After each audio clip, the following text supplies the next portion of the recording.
Hey, what is going on, nerds? SkeletonJim, and it is more of the Witness here, in the Witness. And, no need for introduction, let's just jump in here. Going in cold. Just started the game up. So, you know, I tend to work my best work just right off the bat. Dun, dun, dun.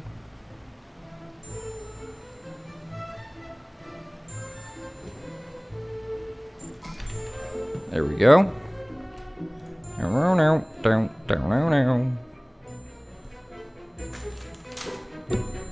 no. Where's my pen at, dude?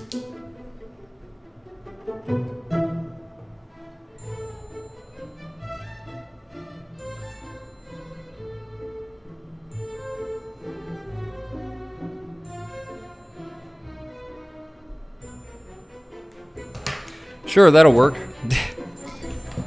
I vaguely have the shape down. Alright, now the trick to this one is just finding out where it's beginning. And it looks like it's gonna be one of these dudes. It's probably not a very efficient way to do that one.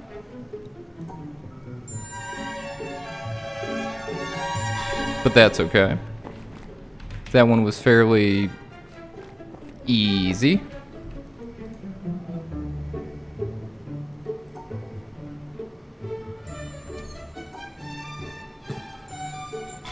There we go. All right.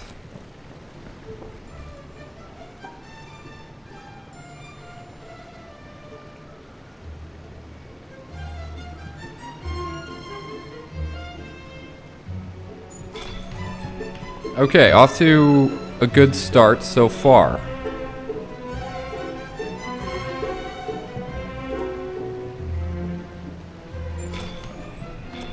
I'm feeling it. I feel good.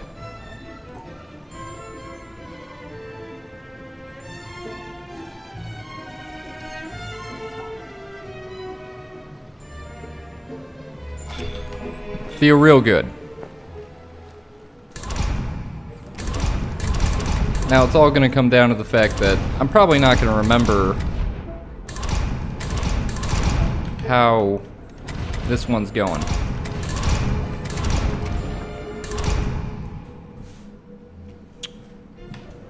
I think I missed, yeah.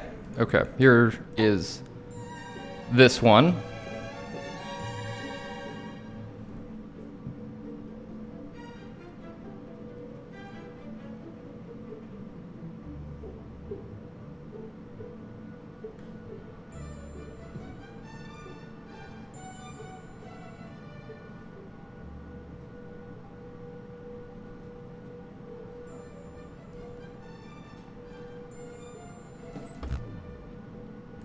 Oh no, okay.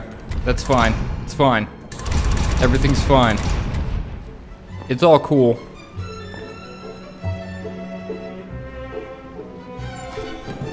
It's cool.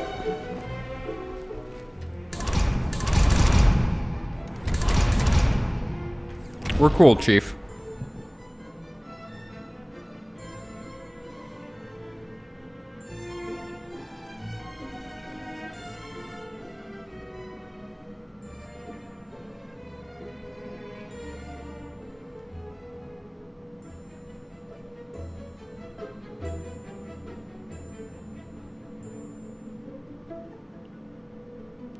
I see.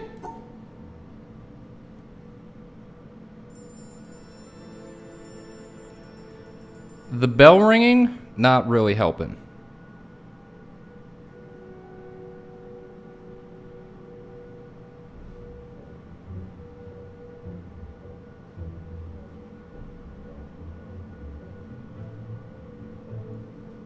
Is there any way that I can, like, go around? Yes. That still does not help me with my current crisis.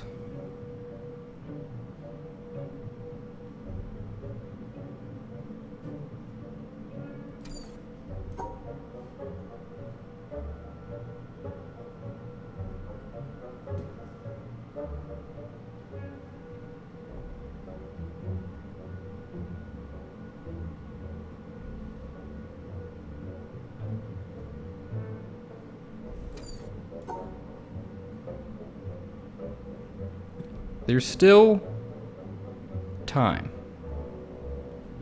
So don't freak out.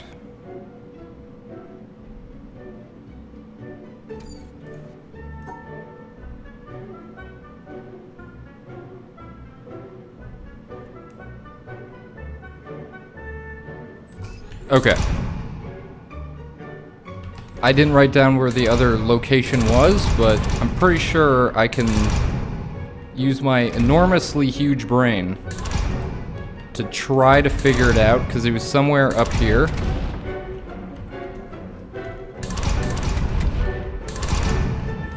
I feel. There it is.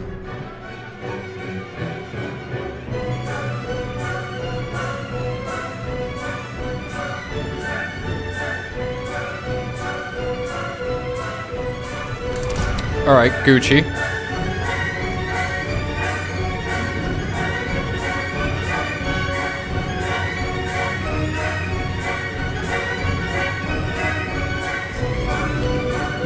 Lucky.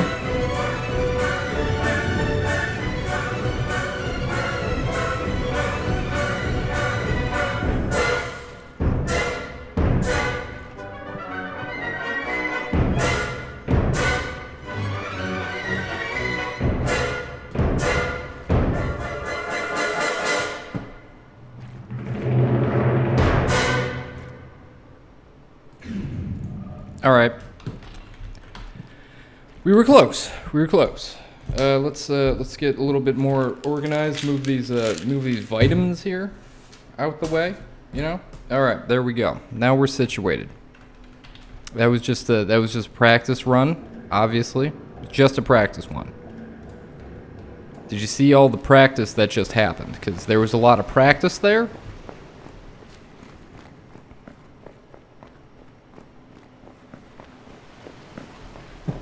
All right, hit that funky music, white boy.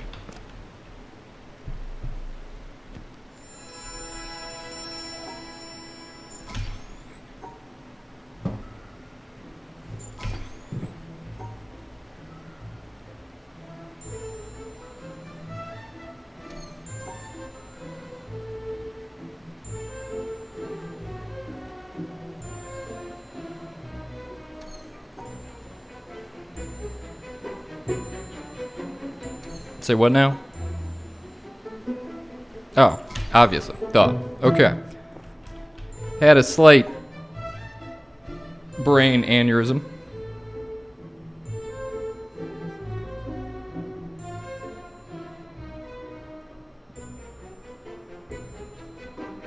It's gonna go like down.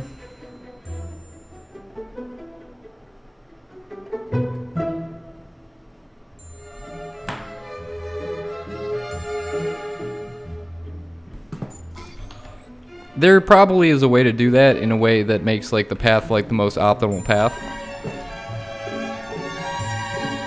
At least that's my like creeping suspicion.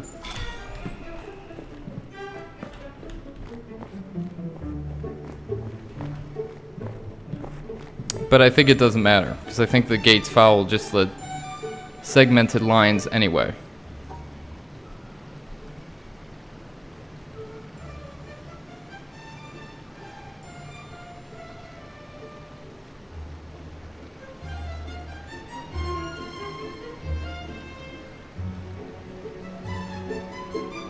Oh, hello.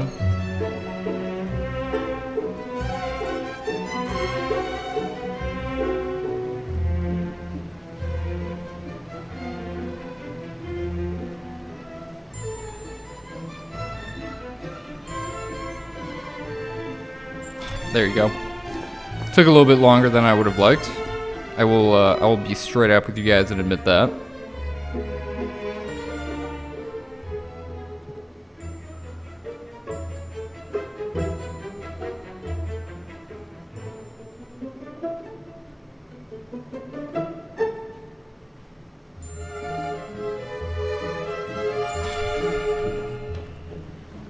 That one I was just confused.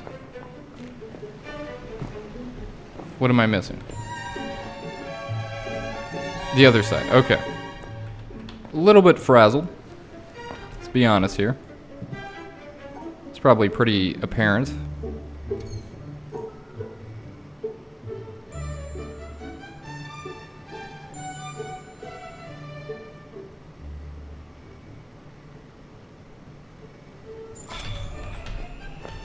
Do do do do do do.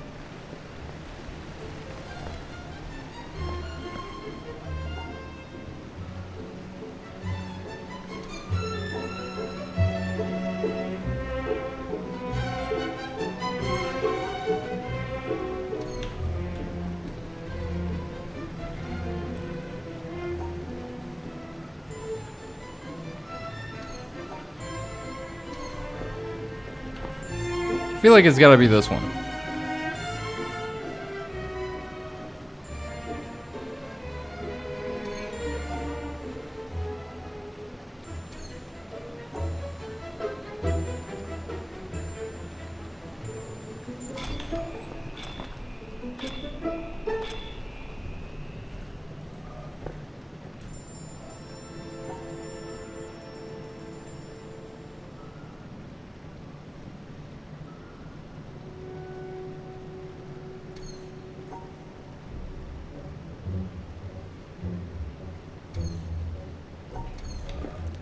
Maybe it's not that one.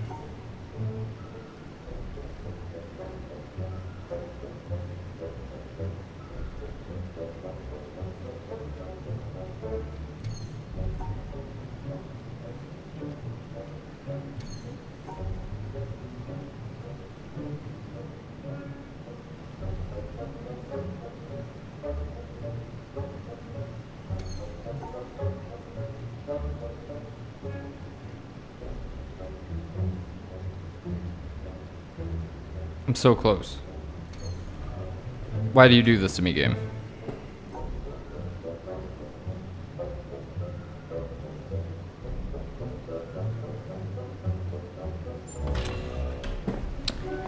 Yeah, I'm gonna request a mulligan on that one. That was weird. Oh, does it only refresh one?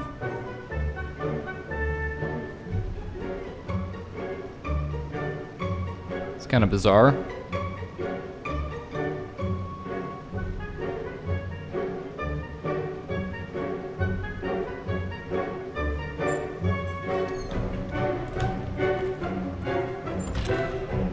That is...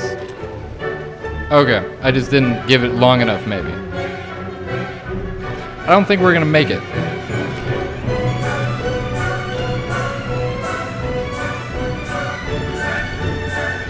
Of course.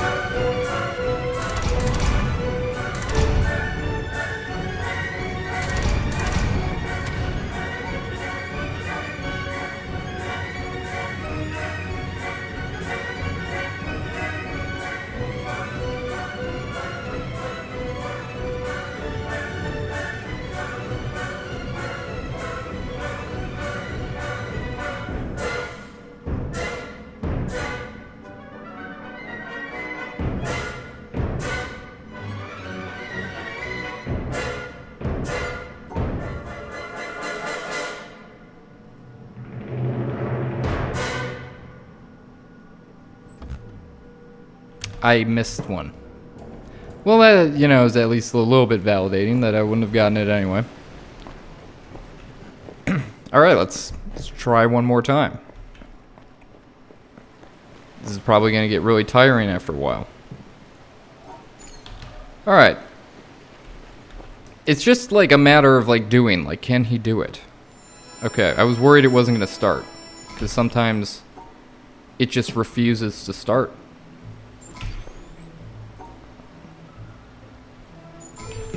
Well, that's good.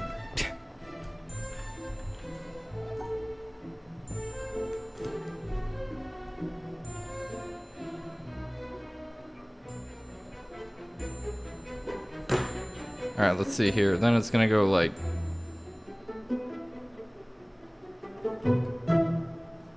this.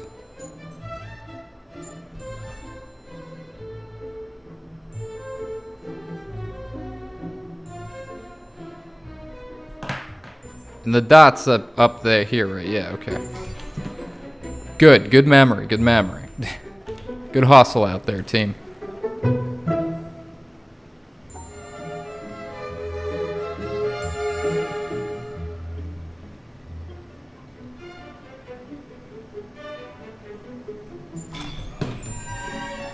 Do do do do do do do do.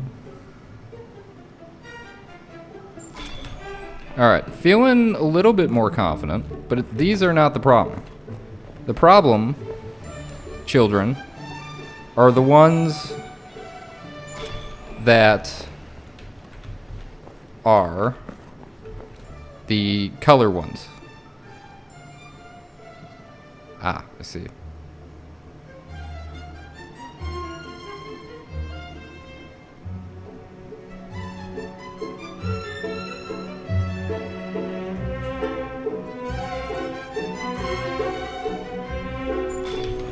Sure. Precisely what I had in mind. Alright, let's go up here past the waterfall of wisdom. Gucci.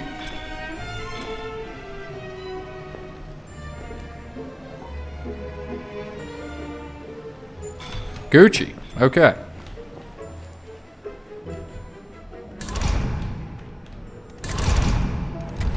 What have I done?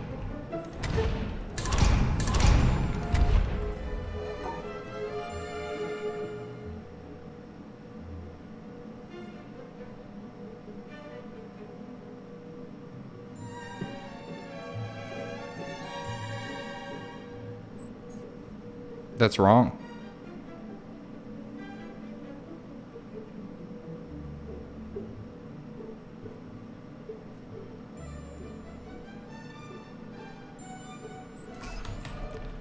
Cool. Groovy, as Ash would say. Been watching a lot of Ash versus the Evil Dead. That is a good show. I like it. But I'm very, I'm quite biased.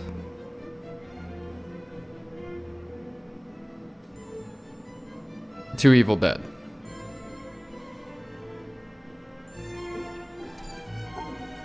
So, maybe that doesn't count. I don't know. There we go.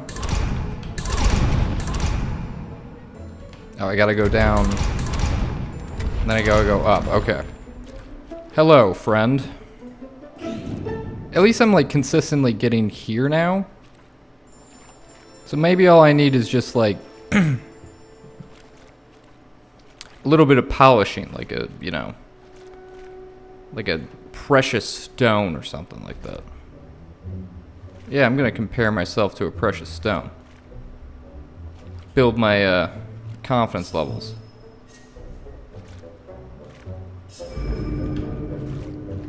You guys thought I was gonna fall for that, didn't you? Didn't you?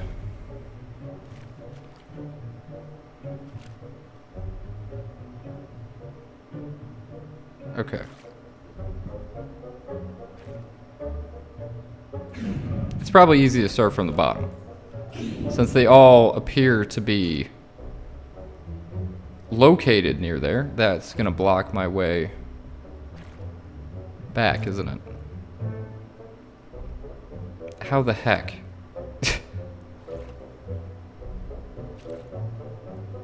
How the heck is that possible?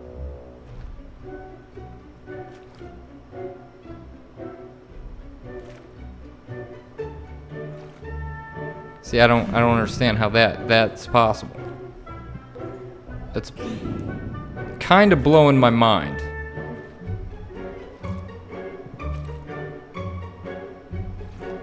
Oh, come on. Alright. It's cool, dude. So maybe it's like...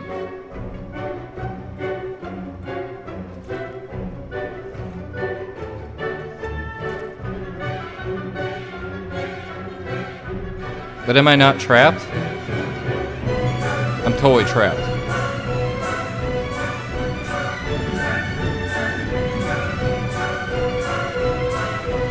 This one's a little bit harder.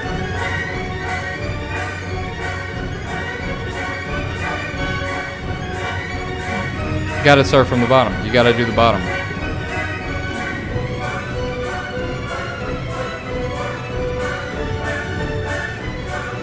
Okay, this has gotta go like this.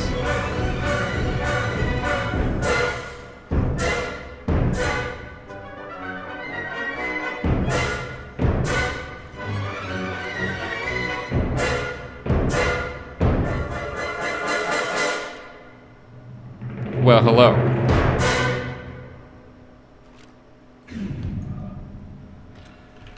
Okay. That dot one is difficult.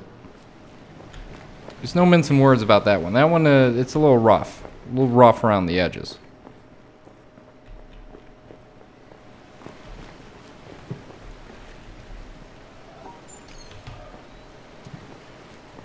But I feel like if I got an acceptable dot one, that maybe we could do it. I'm hoping there's no third puzzle. If there's a third puzzle after that, like, I don't know, dude. Just give up at that point.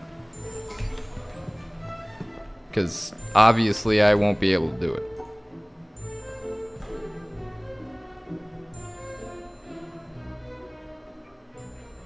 Oh my god, this drawing already looks terrible.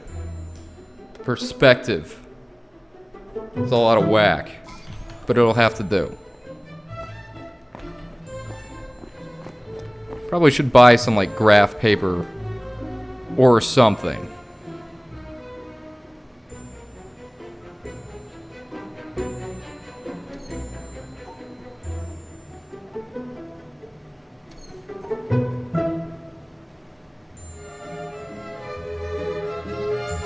There we go.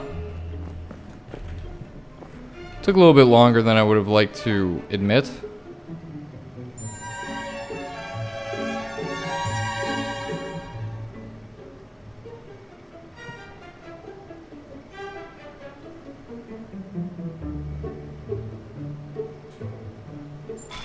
Okay.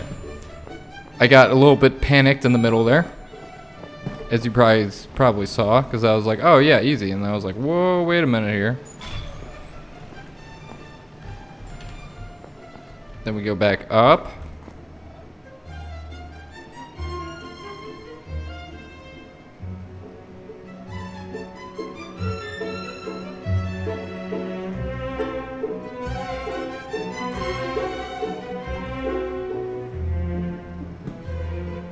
That's not what I wanted. That is what I wanted. Learning the shortest routes back here, which is good.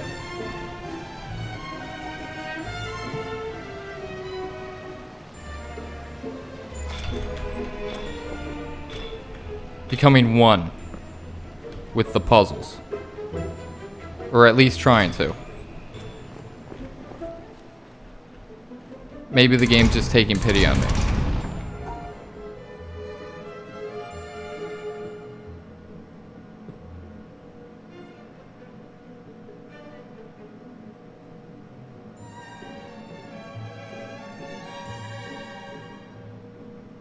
That doesn't seem correct.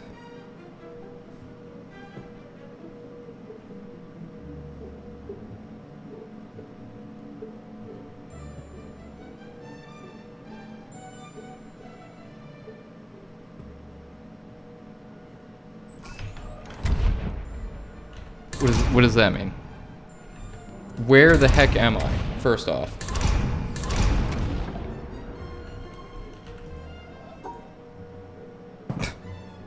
Got a little confused.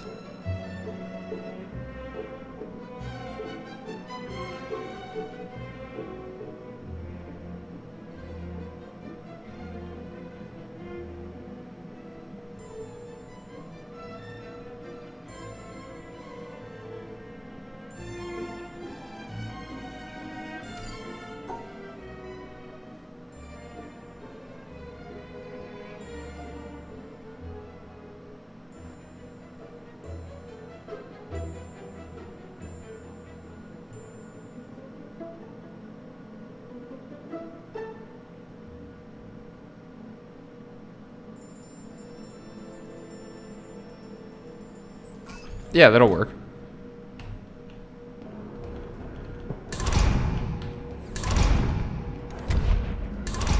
Oh, okay. You just go straight. Okay, got it. Oh, there's two? Oh, no. This seems unfair, game.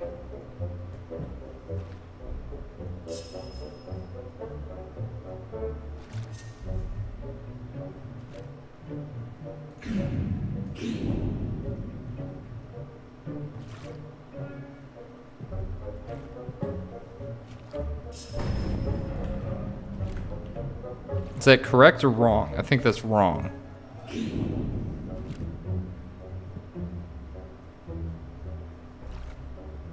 Problem is I can't really see what I'm doing here.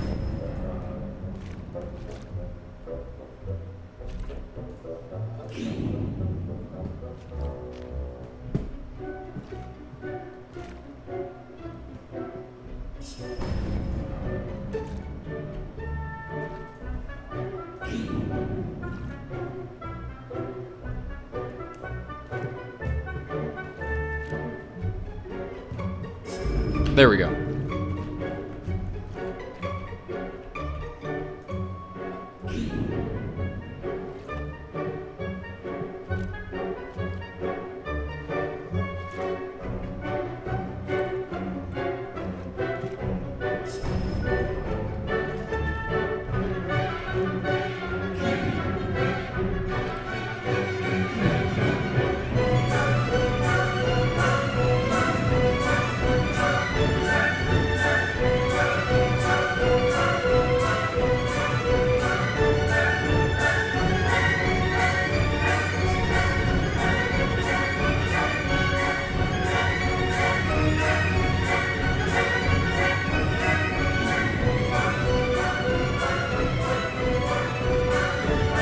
I think it's like this.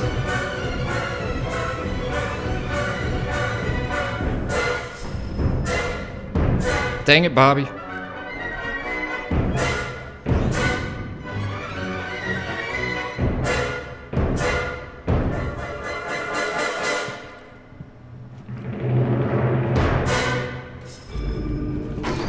Did I do it? Oh my god. Okay, I got an achievement.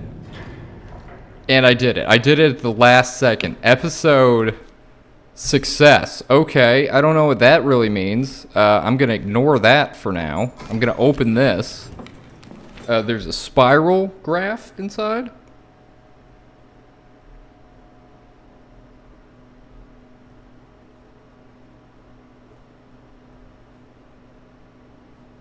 Which I'm going to transcribe.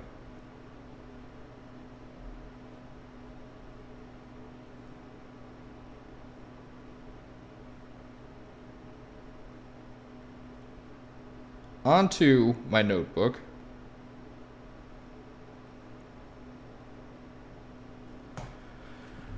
Oh, all right. What's all this about? What is this? I don't understand. I don't understand. Is it? How about them apples? Musical copyright. We did it. Read it.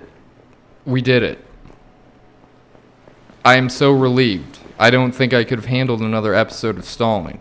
It just wasn't my thing. Also, Ash vs. Evil Dead, good show. I'm very partial to Ben Campbell. Where the heck am I? It's been so long since I've gone through this area. I feel like I'm playing the game again for the first time. If I lose this episode, I swear to God. Having some recording issues lately. That's why this is going up later than it normally does. Alright. World, watch out. We're about to see a mad... Seriously. We're going to see a mad video discussing stuff.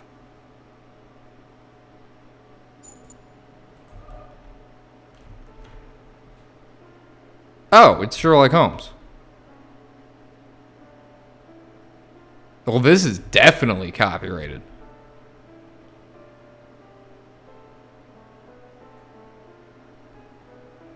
Also, I don't know the story, but I didn't read the Moriarty ones. How many of you here have personally witnessed a total eclipse of the sun? I believe you mean total eclipse of the heart? The shadow of the moon is one of my All right. little goals in life. 30 years ago. On February 26th, 1979, a solar eclipse passed directly over the city of Portland. Oregon? I bought my bus tickets and found a place to stay. But in the end, Excuse me. I couldn't get the time off work. Well, anyone who lives in Portland can tell you that the chances of catching the sun Excuse me? in February are pretty slim. And sure enough, Sir? the skies over the city that day were completely overcast. I wouldn't have seen a thing. That work I couldn't get out of was my first job out of college. A sales clerk at an old Radio Shack store in beautiful downtown Worcester, Massachusetts. On my very first day behind the counter, a delivery truck pulled up to the front of the store. Fudge. They carried in a big carton, upon which was printed the legend TRS-80. It was our floor sample of the world's first I guess we just mass-market wait. microcomputer. The TRS-80 Model 1 had a Z80 processor clocked at 1.7 megahertz. This doesn't seem like Moriarty. 4,096 bytes of memory, and a 64-character black and white text display. The only storage was a cassette recorder. All this could be yours for the low, low price of $599. Yeah, it's like the price of like The one store mid-range graphics card. had seen better days. Unless it's like a week At one old. time, it had been near the center of a thriving commercial district. But like so many other New England cities, the advent of shopping malls had, by the early 70s, turned it into a ghost town. Worcester's solution to this problem was decisive, to say the least. The city's elders apparently decided that if they couldn't beat them, they would join them. Neat. And so, several square blocks at the heart of the city were bulldozed into oblivion, Yeah. destroying dozens of family businesses. Yeah, fuck you. Including the site of a pharmacy, Yeah. operated by my great-grandfather. Ah, maybe not that one. In their place was erected a vast 3-level shopping complex, with cinemas and a food court. Oh, God. When the dust settled, only a few forlorn blocks of the old Worcester remained standing. My Worcester? Radio Shack store was in one of those blocks. Then, to add insult to injury, Worcester? Radio Shack that how opened a that's- brand new location inside the shopping center, less than 500 feet from my store. So now patrons have a choice between a clean, well Yeah, how's that Radio Shack doing now? with uniformed security and acres of convenient parking, or a shadowy hole in a seedy old office building next to an adult movie theater. Consequently, I had plenty of time to fool around with the new computer. I taught myself basic programming. Then I learned Z80 assembly. Both, of course, so that I could write games. Wait, is this actually I like also John Blow? created self-running animated demos, which ran all night in the store window for the edification of the winos who peed in our doorway. Strangely enough, the few customers we had didn't seem to be interested in our new computer, even after the 16K memory upgrade. Whoa, 16K? In fact, most of the Jesus. people who set off the buzzer on their way through the front door weren't there to buy anything at all. They were there to exploit a free promotion, which was the bane of Radio Shack employees for over 40 years. The Battery of the Month Club. The idea of this promotion was simple. Customers got a little red card upon which was printed a square for each month. Uh-huh. 12 times a year, the lucky sales clerk got to punch out a square and give the customer one brand new AAA, AA, C, D, or 9-volt battery. Ooh. Of course, customers weren't allowed to choose just any grade of battery. At the time of my employment, Radio Shack offered 3 different levels of battery excellence. First were the alkalines, powerful, long-lasting, and expensive, hanging behind the counter like prescription medication in gold-embossed blister packs. These were most certainly not available through the Battery of the Month Club. No. Next were the high-end lead batteries, sturdy, dependable batteries, moderately priced, and prominently displayed near the front of the store. These were also not available through the Battery of the lead. Month Club. Finally, at the bottom of the barrel were the standard lead batteries. These were literally piled in barrels, cunningly located way at the back of the store, in a dark corner near the TV antennas. Remember TV antennas? I actually do. Customers who came in looking for their free Battery of the Month had to walk the entire length of the premises, Oh. past the CB Yeah. radios and stereo headphones and remote-controlled racing cars. Nothing would stop them. On the first day of every month, like clockwork, those customers came in waving their little red cards. I would look up from my programming and wave them to the back of the store. It didn't matter that the batteries were only worth 29 cents. It didn't matter that most of them were already half dead. They came, they grabbed. It's free, though. And as far as I can remember, never paid for a damn thing. I was such a crappy salesman. Wait, I was what? young and foolish. And game design was happening at the keyboard. I almost missed the lesson coming through the front door. I think I done goofed. Fortunately, I wasn't the only person fooling around with games on microphones. People like me were experimenting. Scott Adams was coding what would soon become the world's first commercial adventure game. Yep. My future employer, Infocom, was being founded along. Oh.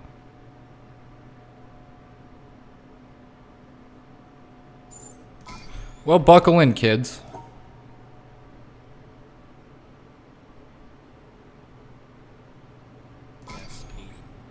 We're gonna have to listen to this again because I done goofed. Microcomputer.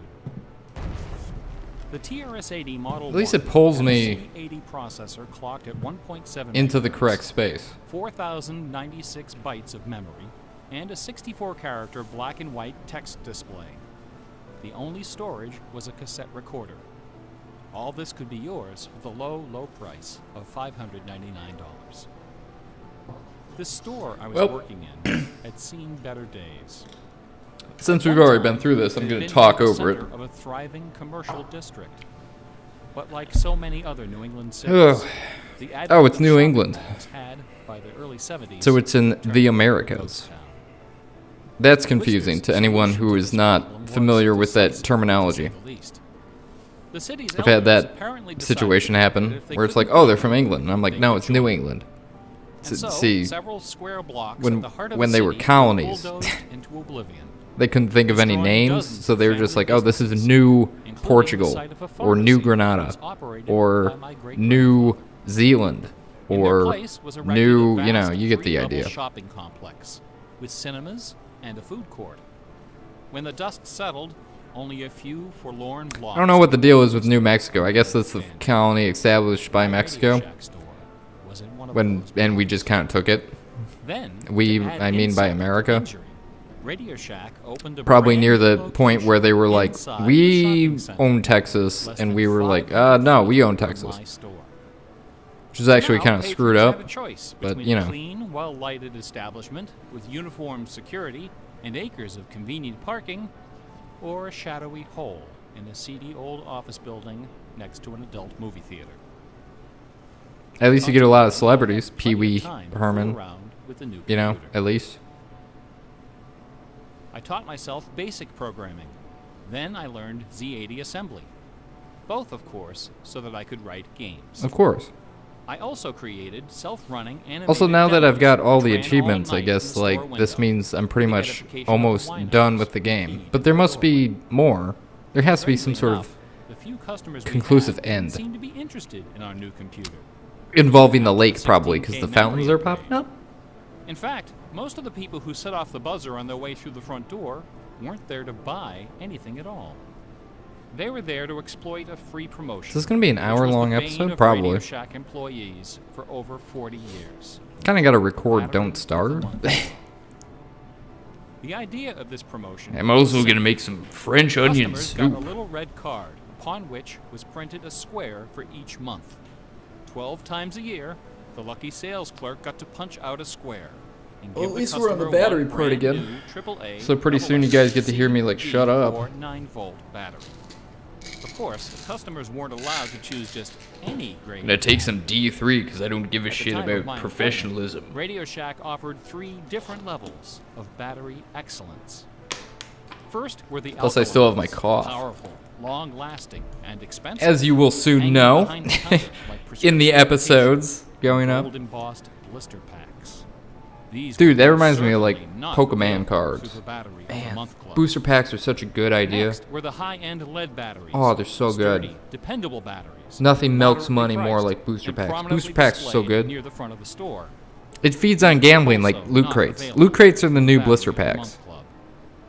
Finally, at the bottom of the barrel were the standard. It's funny because the batteries. same These were literally ideas piled in barrels, cunningly located making money way at the back of the store, in a dark have corner existed near the TV like antenna. throughout like games history, Remember TV antennas? but like they just Customers keep getting usually recycled into new free things. battery of the month It's had to walk bizarre the to me. entire length of the premises, past the CB radios and stereo headphones and remote-controlled racing cars. Nothing would stop them. On the first day of every month, like clockwork, those customers came in waving their little red cards. I would look up from my programming and wave them to the back of the store. It didn't matter that the batteries were only worth 29 cents. Yeah. It didn't matter that most Free, of them damn were it. already half dead. They came, they grabbed. They saw, they And conquered. as far as I can remember, not one of them ever paid for a damn thing. I was such a crappy salesman. I was young and foolish. And don't beat yourself I up. thought my education in game design was happening at the keyboard. I almost missed the lesson coming through the front door. Fortunately, I wasn't the only person fooling around with games on micros. All over the country, people like me were experimenting. Scott Adams was coding what would soon become the world's first commercial adventure game. Remember adventure games? I do. My Monkey future Island. employer, Infocom, was being founded, along with other legendary companies like Online Systems, Sirius, Personal Software, Serious? SSI. Like the radio? Those were exciting times. Is that what they transitioned into? Teenagers were making fortunes. Games were cheap and easy to build. The slate was clean. Yeah, until E ET. But in 1979, the biggest news in gaming had nothing to do with computers. On the morning of the autumn equinox, September 20th, a new children's picture book appeared in the stores of Great Britain. This picture book was rather peculiar. It consisted of 15 meticulously detailed color paintings, illustrating a slight whimsical tale about a rabbit delivering a jewel to the moon. It's a pretty cool On rabbit. the back jacket of the book was a color photograph of a real jewel, shaped like a running rabbit, 5 inches long, fashioned of 18-karat gold, suspended with What? ornaments and bells, together with a sun and moon of blue quartz. According to the blurb underneath, this very jewel had been buried somewhere in England. Oh no. Clues pointing to its location were concealed in the text and in the pictures of the book. This seems like a The lie. treasure would belong to whoever found it first. The book was called Masquerade. It was created by an eccentric little man with divergent eyes and a talent for mischief named Kit Williams. Within days, the first printing was sold out, and the empire that never sleeps found itself in the grip of rabbit fever. This is awesome. Excited readers attacked the paintings with rulers, compasses, and protractors.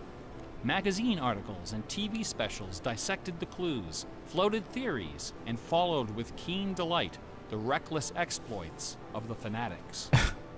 One obscure park, unfortunately known by the nickname Rabbit Hill, was so riddled with holes excavated by misguided treasure seekers that the authorities had to erect signs assuring the public that no gold rabbits were to be found there. Some hunters ended up seeking psychological counseling for their obsession. The craze leapt over the Atlantic Ocean and invaded America, France, Italy, and Germany.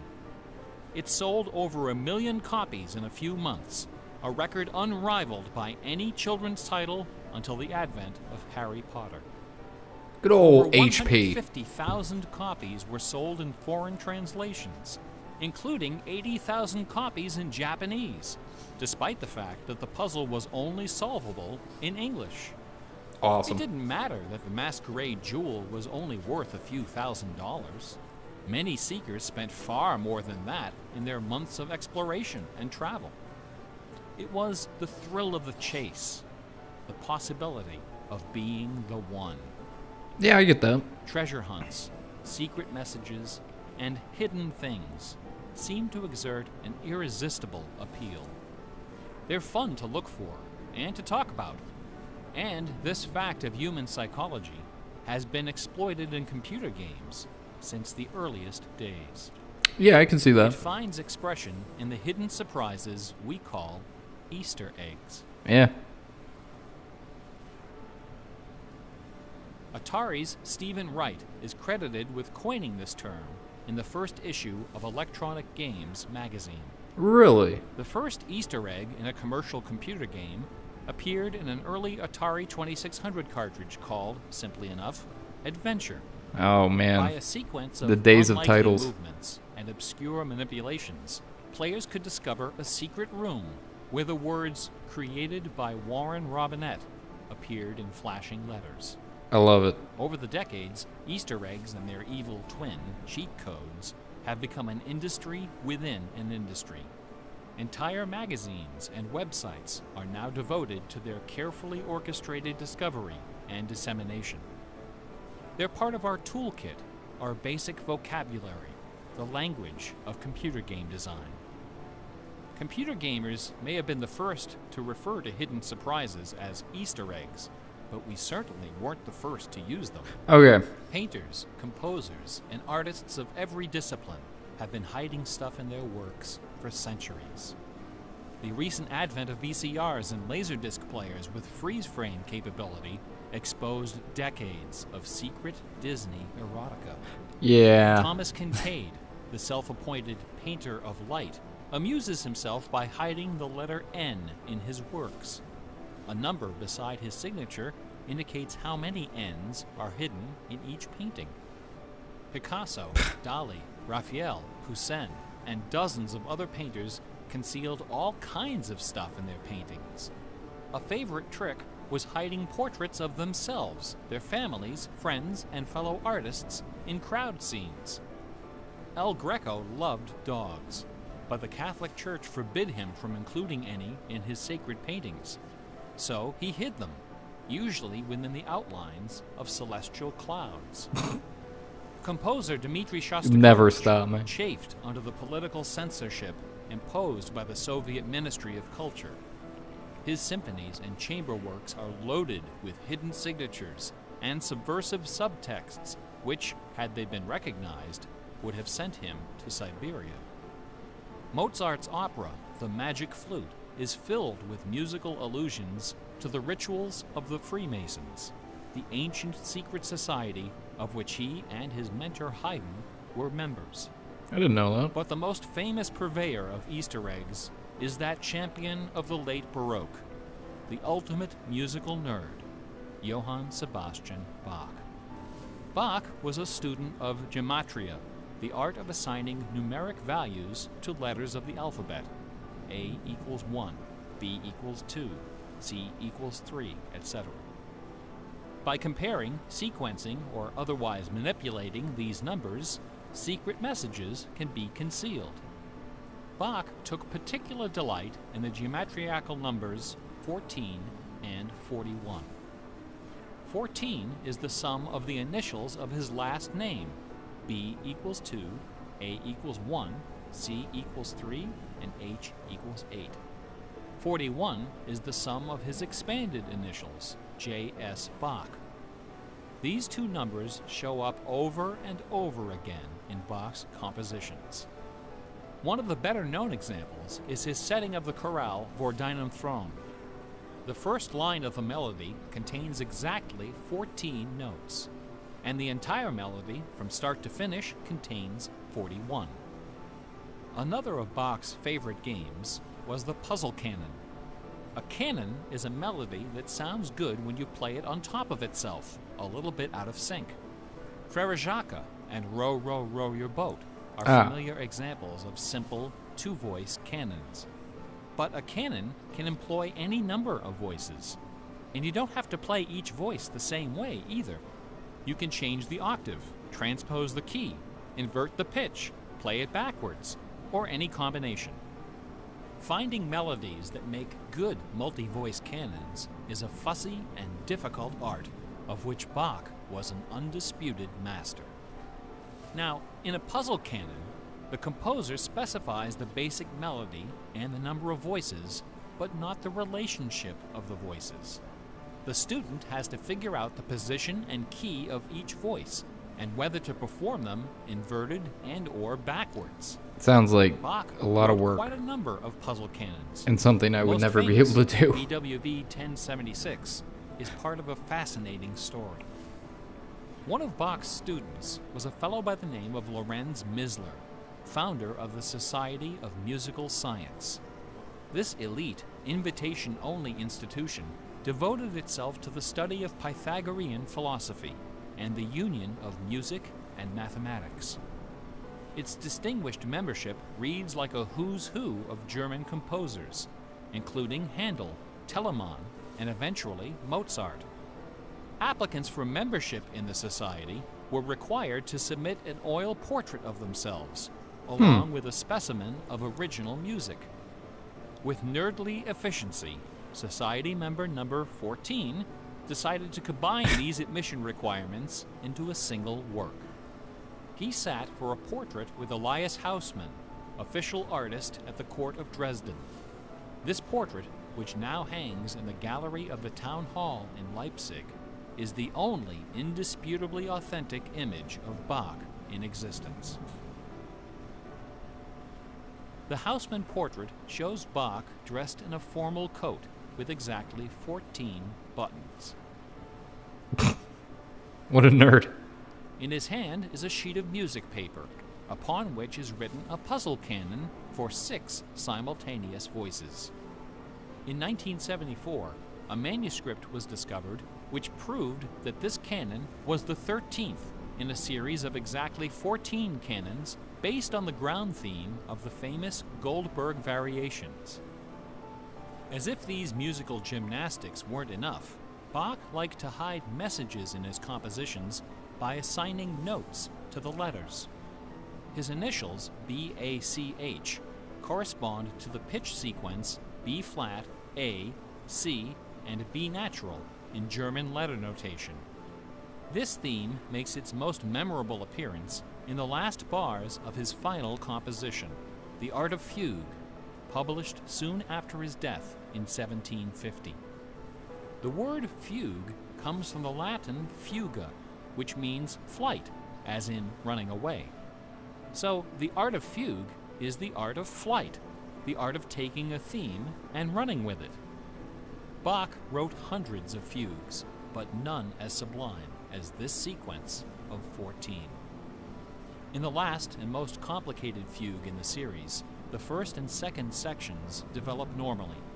This is followed by the B-A-C-H signature, and then suddenly, without any warning or structural justification, the fugue stops, dead in its tracks. One of the composer's 20 children, his son Carl Philipp Emanuel, claimed that Bach died moments 20? after those last few notes were written. It's a lot of The kids. story is probably apocryphal. Yeah, I would imagine. Easter eggs in Bach's music are a pleasant obscurity, known chiefly to professors and students of Baroque music. But in March of 2002, when this lecture was first delivered, those Easter eggs were the talk of the entire classical music industry. Sitting near the top of the classical music charts that month was a compact disc on the ECM label called Mortimer. It was performed by the Hilliard Choral Ensemble, together with a talented but, until then, little-known violinist, Christoph Poppen. I feel like I'm at an angle and I'm not going to be able to solve the puzzle, but we'll see. Bach's Partita in D minor for solo violin. This analysis, by German professor Helga Thon, assigns numeric values to the duration of notes, the number of bars, and the German letter notation of the partita. In doing so, she claims to have discovered the complete text of several liturgical ceremonies encoded in the notes. The CD presented these hidden texts superimposed over the original music. The result was strangely melancholy, dark, haunting, and very, very popular. Quite a few music critics attacked this disc. They didn't buy Professor Thon's analysis, dismissing it as a combination of numerology and canny marketing. Their caution was not without basis. Numerology is a slippery slope down which many a fine mind has slid to its doom. Allow me to offer an amusing anecdote from my own experience. Back in the early 90s, before the internet took off, one of the more popular online bulletin board systems was a service called Prodigy. I bought an account on Prodigy so I could join a fraternal interest group and gossip with fellow members around the country. One day, a stranger appeared on our bulletin board. Right away, I knew we were in trouble. This fellow, whose name was Gary, began spouting all kinds of apocalyptic nonsense about worldwide conspiracies, secret societies, and devil worship. At first, we tried to be polite. We questioned his sources, corrected his histories, logically refuted his claims, and tried to behave in a civilized manner. But instead of soothing him, our attention only made him worse. His conspiratorial warnings became urgent, approaching hysteria. He began to threaten people who disagreed with him. To coin a phrase, Gary went all uppercase. But his most urgent warnings weren't about the gays, the Jews, the Rockefellers, or the Illuminati. According to Gary, the greatest enemy of mankind was Santa Claus. Gary claimed to possess a secret numerical formula that proved beyond a shadow of a doubt that Santa Claus was an avatar of the Antichrist. Intrigued, we pressed Gary to reveal his formula. In doing so, we walked right into his trap. We should have known he had a book to sell. I fell for it. Washington Monument. All right, well, if you're curious about what happened, basically, my monitor went to sleep, and then the recording software freaked out. Monster. Gary reveals a I'm gonna finish this because we're all invested at this point. But then I'll solve the puzzle. This formula assigns on my own time products of 6 to each letter of the alphabet. A equals 6, B equals 12, C equals 18, etc.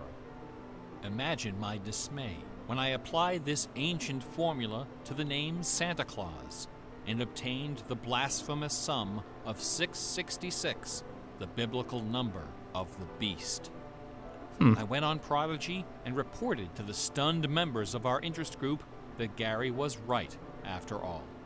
There could be no doubt that according to the unimpeachable wisdom of ancient Samaria, Santa Claus was the Antichrist. I then went on to point out several other names which, when submitted to Gary's formula, also produced the sum 666. It's gonna take a Names while. Like St. James, New York, and New Mexico.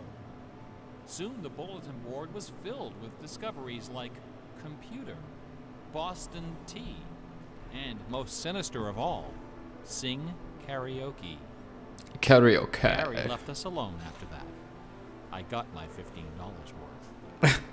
But Gary is hardly the first person to connect secret codes to the Bible. People have been looking for Easter eggs in the Bible for hundreds of years. The Hebrew mystical tradition of Kabbalah can be described as a geometriacal meditation on the Pentateuch, the first 5 books of the Old Testament. The advent of computers has made the application of numerology to the Bible fast and efficient. I guess that makes sense. The latest spate of Bible searching was instigated by a book published in 1998 by Michael Drosnin, a former Wall Street Journal reporter. His book, The Bible Code, applied a skip cipher in which every nth character in a text is combined to form a message. By applying his skip cipher to the Hebrew text of the Old Testament, Drosnin claimed to have discovered predictions of World War II, the Holocaust, Hiroshima, the assassination of remember Yitzhak this. Rabin and both Kennedys, the moon landing, Watergate, the Oklahoma City bombing, the election of Bill Clinton, the death of Princess Di, and the comet that collided with Jupiter. He also found predictions of a giant earthquake in LA, a meteor hitting the Earth, and nuclear Armageddon, all scheduled to occur before the end of the last decade. The Bible Code spent many weeks on the bestseller lists, spawning several sequels and dozens of imitators.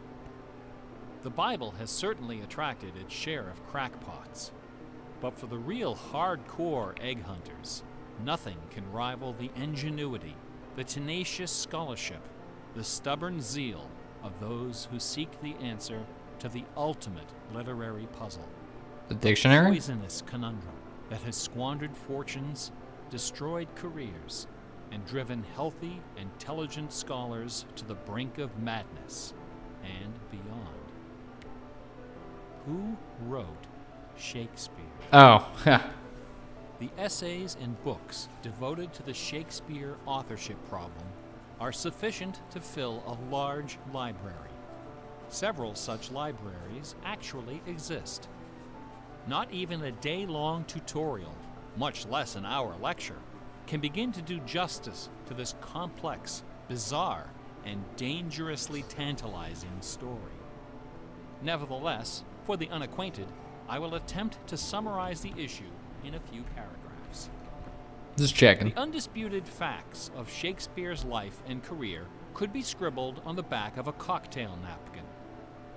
We know for a fact that a man named William Shakespeare was born in 1564 in or around the village of Stratford-upon-Avon. We know that he had a wife and at least 3 children. We know he bought property in Stratford, was involved in several lawsuits with his neighbors, and died there in 1616, aged 52. We also know that during those same years, a man with a last name similar to Shakespeare worked as an actor on the London stage, eventually becoming co-owner of some of the theaters there. We also know that about the same time, a number of most excellent poems and plays were published in London under the name Shakespeare. We do not know for a fact that the landowner in Stratford and the actor in London with a similar last name were one and the same man. We do not know for a fact that either man had anything to do with the poems and the plays. All we know is that those poems and plays have, in the 400 years since their composition, come to be regarded as a pinnacle of Western culture. The works attributed to Shakespeare appear to have been written by a man or woman who knew something about just about everything.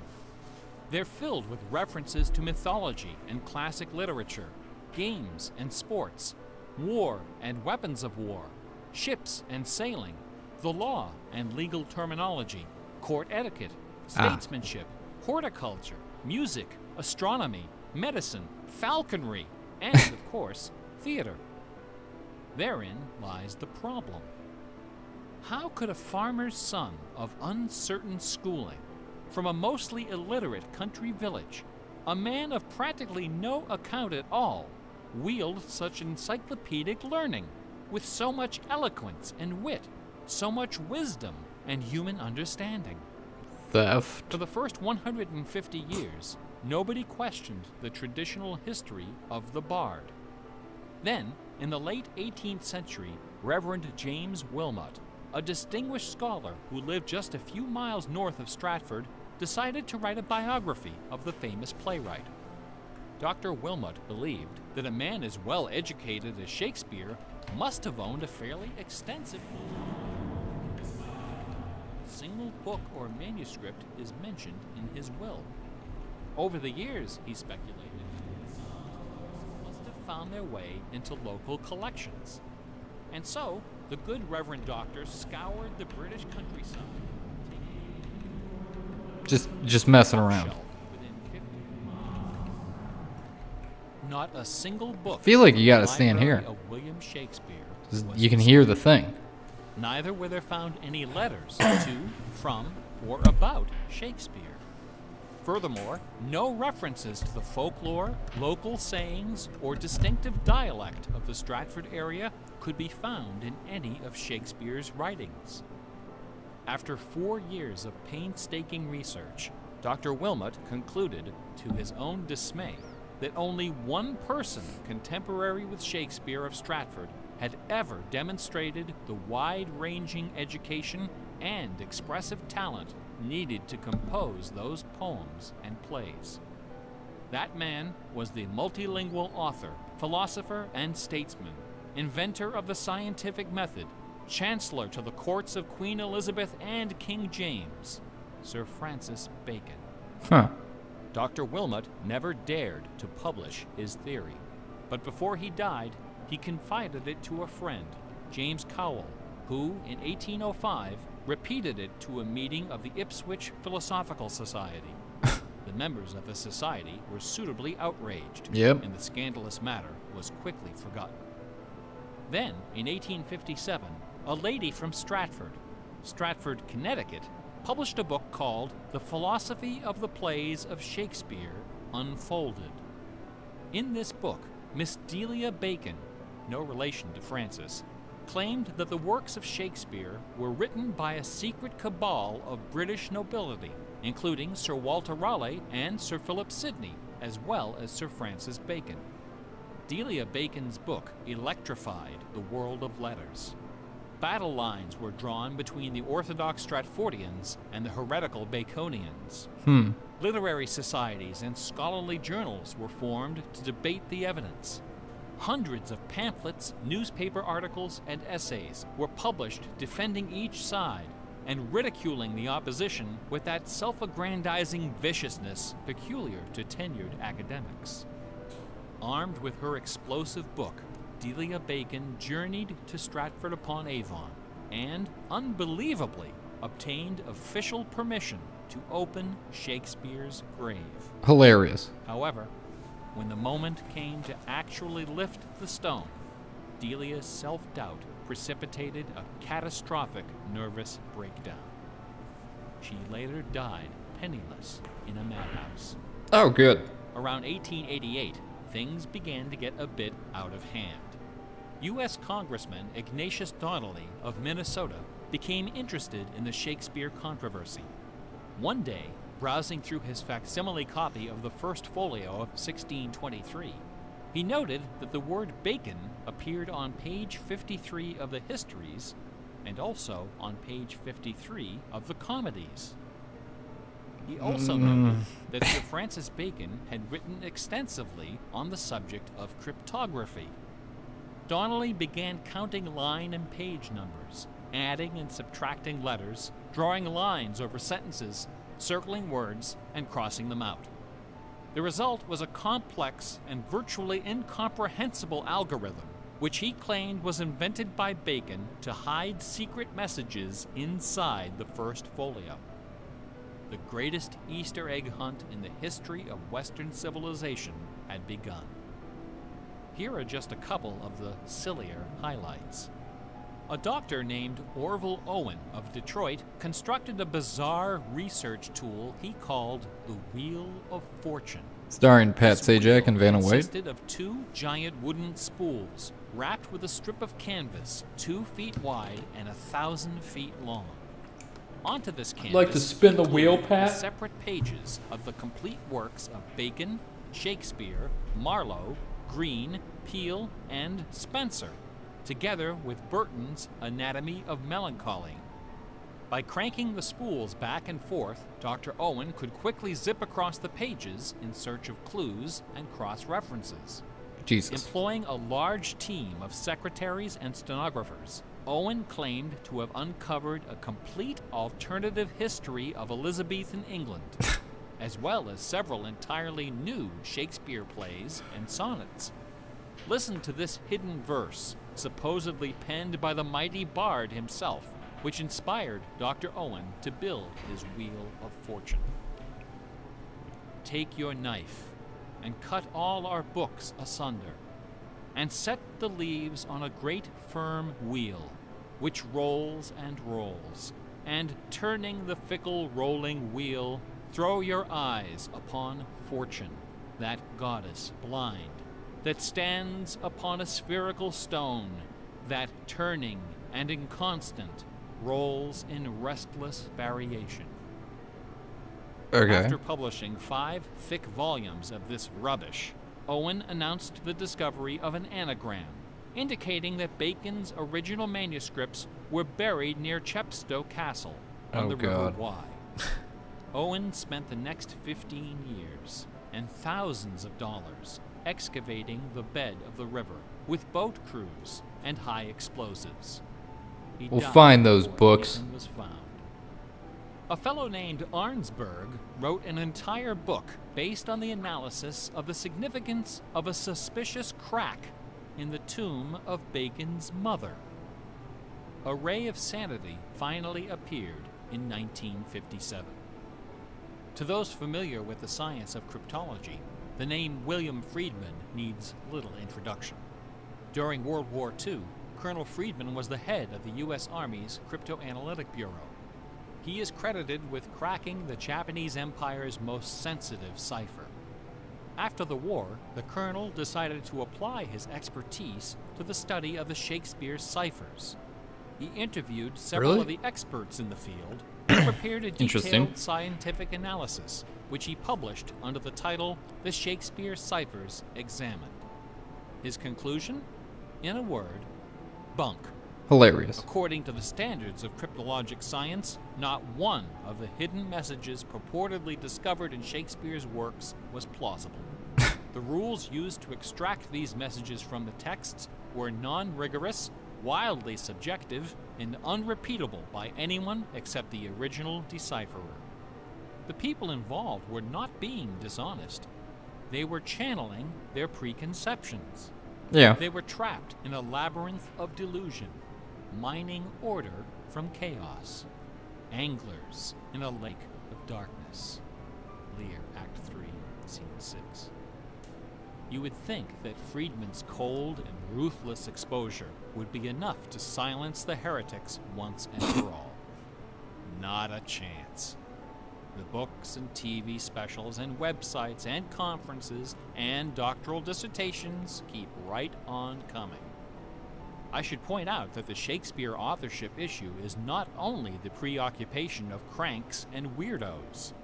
A substantial number of respected authors and Shakespeareans have expressed serious doubts about the traditional origin of the plays.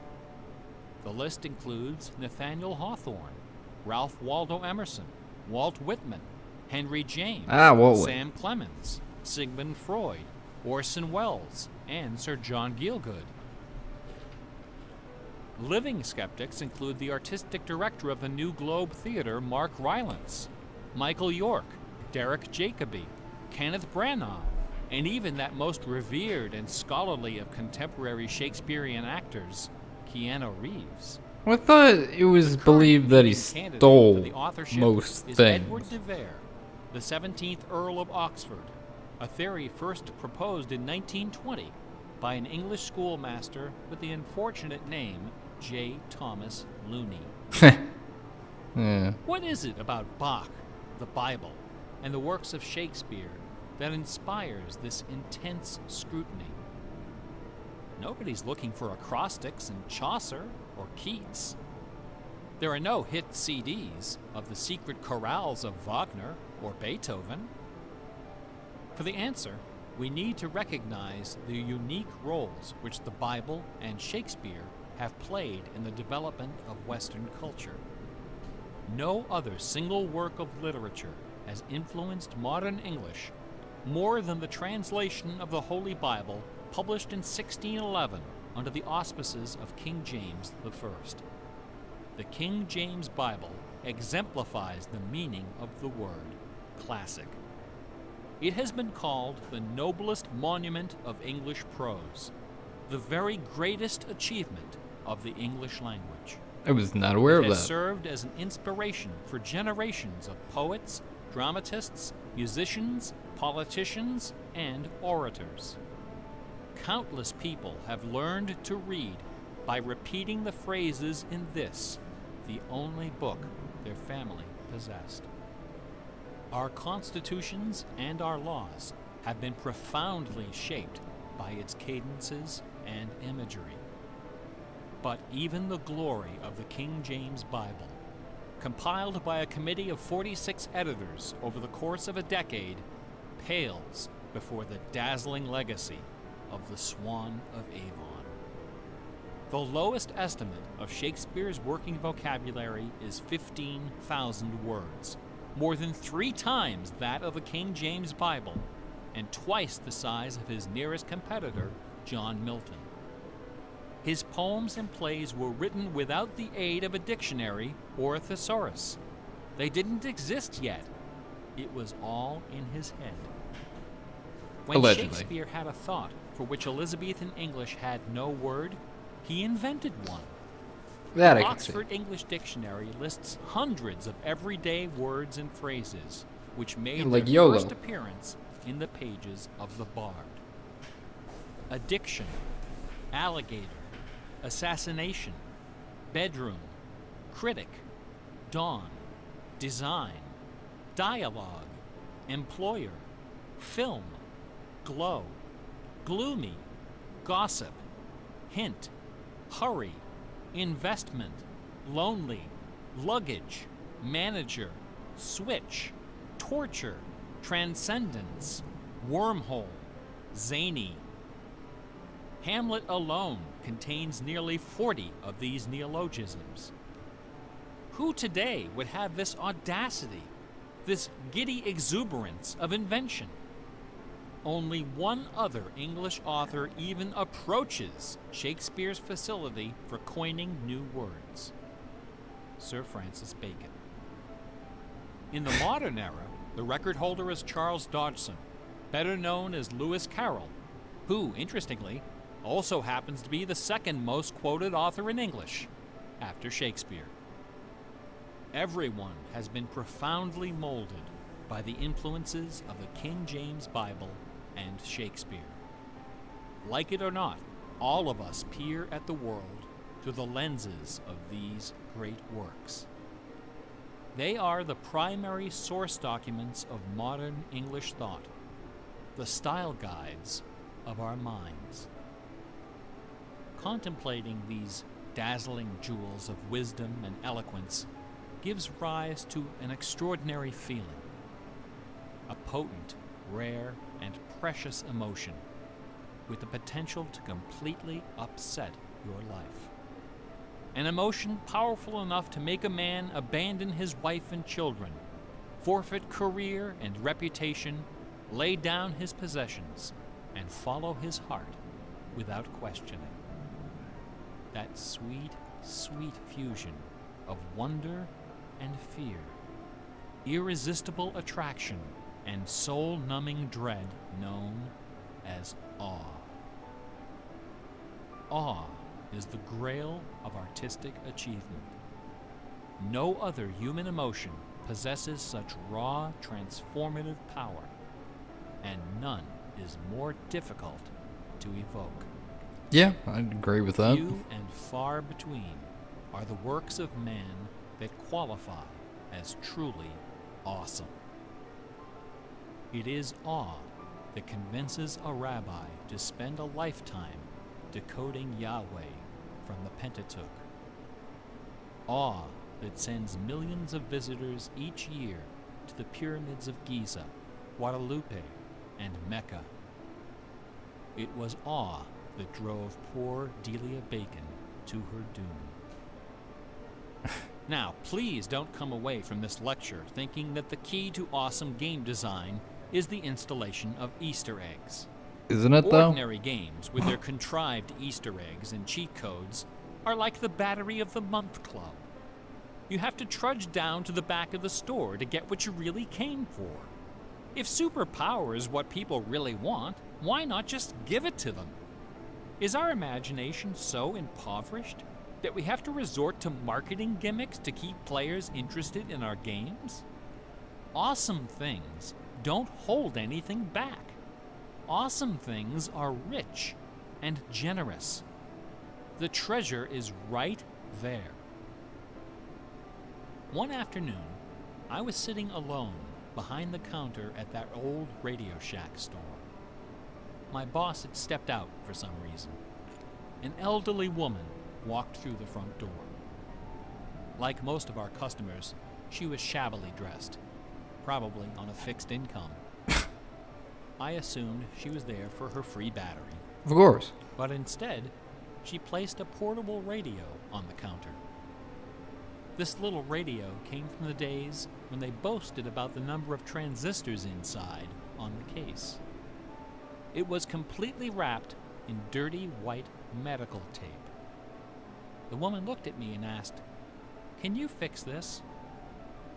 Slowly, I unwrapped the medical tape, peeling away the layers until the back cover of the radio fell off, accompanied by a cloud of red dust. The interior of the radio was half eaten away by battery leakage and corrosion. I looked at the radio. I looked at the old woman. I looked back at the radio. I reached behind me, where the expensive alkaline batteries were hanging like prescription medication, and removed a gleaming 9-volt cell from its gold blister pack. Then I pulled a brand new transistor radio from a box, installed the alkaline, and helped the lady find her favorite station. No money changed hands. She left the store without saying a word. Awesome things are kind of like that.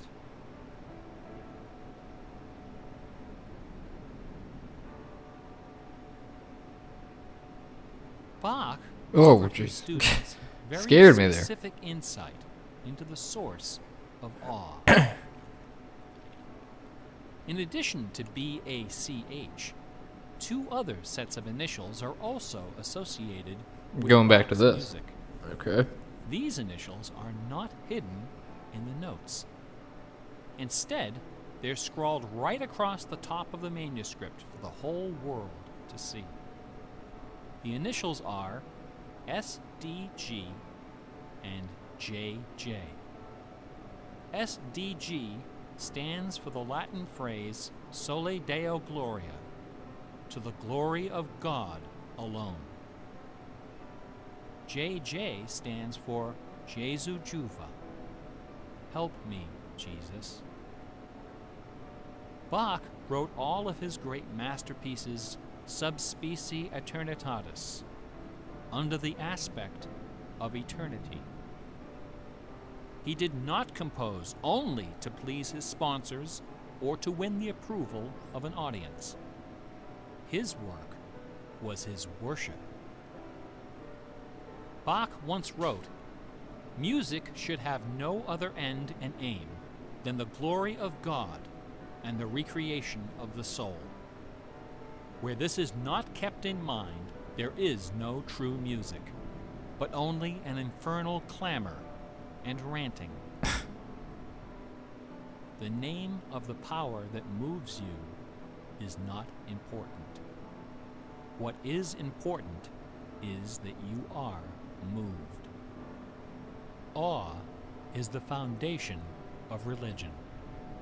No other motivation can free you from the limits of personal achievement. Nothing else can teach you the art of flight.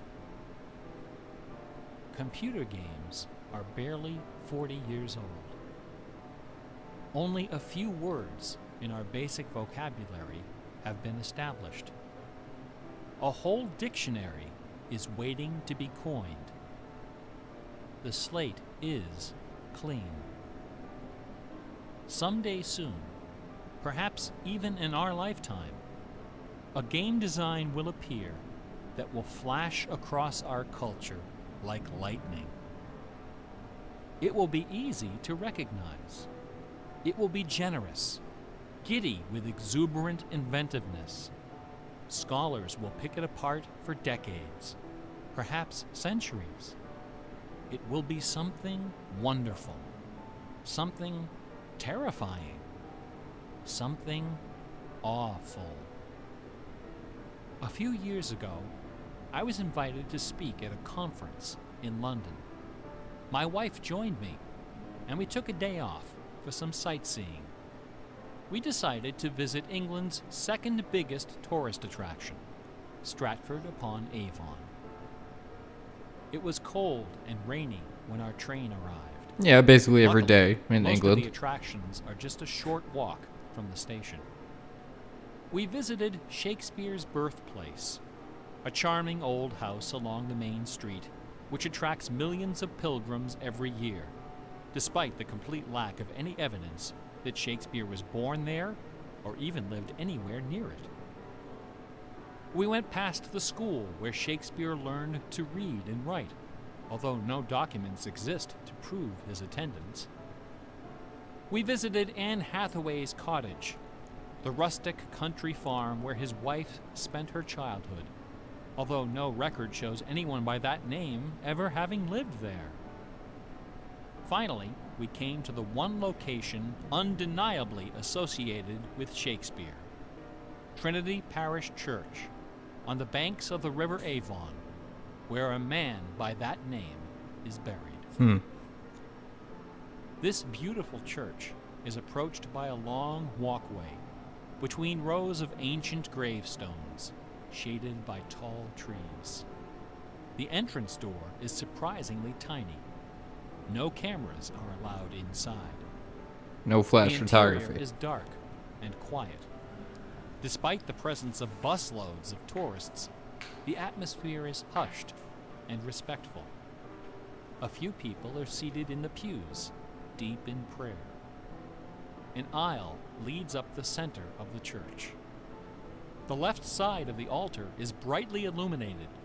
On the wall above is a famous bust of the bard, quill in hand, gazing serenely at the crowd of pilgrims. On the floor beneath, surrounded by bouquets of flowers, at the very spot where Delia Bacon lost her mind, The pleasant the image. gravestone of William Shakespeare bears this dire warning. Good friend, for Jesus' sake, forbear to dig the dust enclosed here. Blessed be the man who spares these stones, and cursed be he that moves my bones. Every year, 3 million pilgrims arrive from every nation on earth to approach this stone and consider the likeness of a man whose body of work can only be described as awesome. By contrast, the right side of the altar is dark and featureless. Okay. Nobody of any consequence is buried there. The only point of interest is a wooden case of simple design, carved of dark oak. Inside the case, sealed beneath a thick sheet of glass, lies a large open book. A plaque on the case identifies this book as a first edition of the King James Bible, published in 1611, when Shakespeare was 46. Not many pilgrims visit this side of the altar. Most of those that do simply glance at the book, read the plaque, and move along. A few, more observant, note that the Bible happens to be opened to a page in the Old Testament, the book of Psalms, chapter 46. No explanation is given for this particular choice of pages.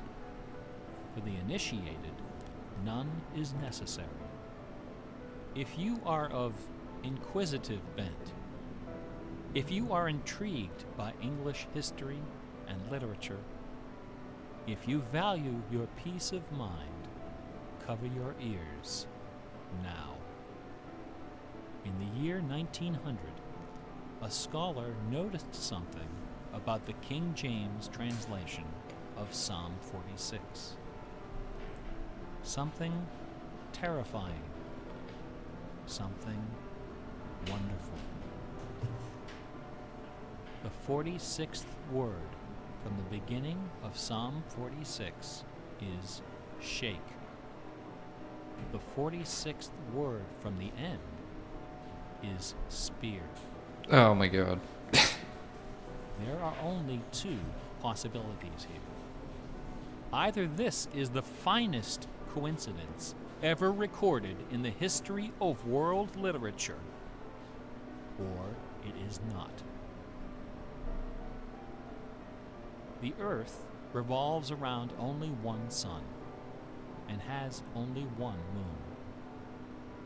The moon happens to be 400 times smaller than the sun. Yeah. Take The that, sun moon. happens to be 400 times farther away.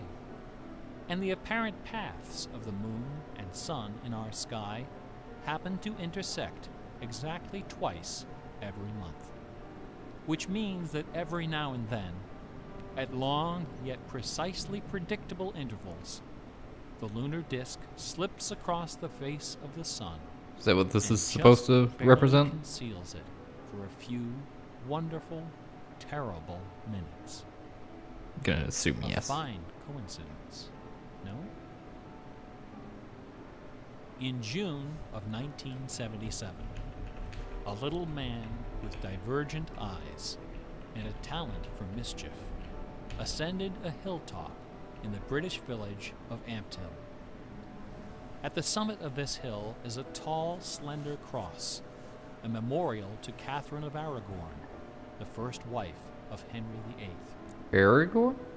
The sun, high in the south, cast the shadow of the cross upon the grassy hillside. At exactly Not 12 noon, the Aragon? man removed from his pocket a bar magnet. He turned the magnet so its north pole was facing south and buried it under the shadow of the cross. 2 years later, a few hours before the publication of his first book, the man returned to that hillside, this time in the dead of night. He used a compass to locate the magnet he had buried. In that same place, he dug a hole in the ground and placed inside a ceramic container inscribed with the following words: I am the keeper of the jewel of masquerade, which lies waiting safe inside me for you or eternity.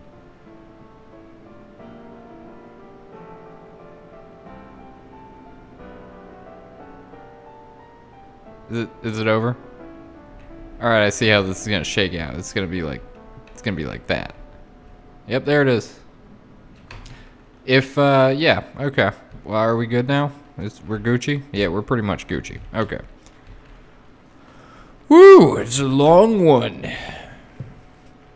I'm just gonna let that stand on its own, and I am going to say that if you like the episode, make sure that you leave a like. If you had a comment, make sure you leave a comment, and as always, if you want to stay tuned for more than just subscribe, we have another puzzle to find that is not related to this in any way. So, hooray.